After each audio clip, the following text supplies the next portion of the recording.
കൊടുങ്ങല്ലൂർ നഗരസഭയുടെ കീഴിലുള്ള പൊതുസ്ഥാപനങ്ങൾക്ക് ഇനി സൂര്യശോഭ.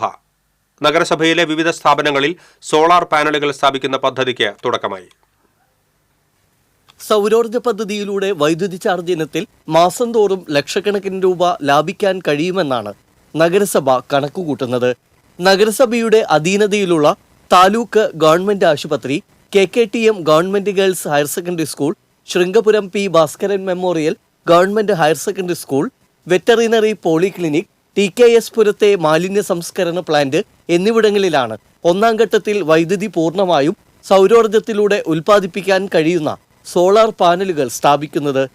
പൂർണ്ണമായും സൗരോർജ്ജവൽക്കരിച്ചുകൊണ്ടുള്ള ഊർജ്ജ പരിപാലനത്തിൻ്റെ മേഖലയിലേക്ക് നഗരസഭ കടക്കുകയാണ്. ഈ സൗരോർജ്ജ പാനൽ വയ്ക്കുന്നതോടുകൂടി ഊർജ്ജ പ്രതിസന്ധി കൃത്യമായി അത് പരിഹരിക്കപ്പെടും.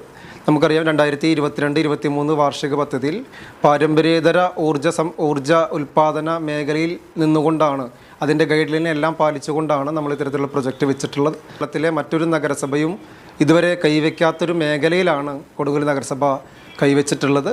പദ്ധതിക്കായി നഗരസഭാ ഫണ്ടിൽ നിന്ന് 1,30 ലക്ഷം രൂപയാണ് വകയിരുത്തിയിട്ടുള്ളത്.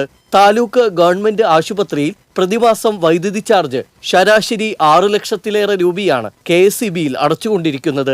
ഇതുപോലെ സ്കൂളുകളിലും മറ്റ് സ്ഥാപനങ്ങളിലും ഓരോ മാസവും വൈദ്യുതി ചാർജ് ഇനത്തിൽ നഗരസഭയ്ക്ക് വലിയ ചിലവ് വഹിക്കേണ്ടി വരുന്നുണ്ട്. സോളാർ പദ്ധതി നടപ്പിലാക്കി കഴിഞ്ഞാൽ വൻ ലാഭമാണ് നഗരസഭയ്ക്ക് ഉണ്ടാകുക.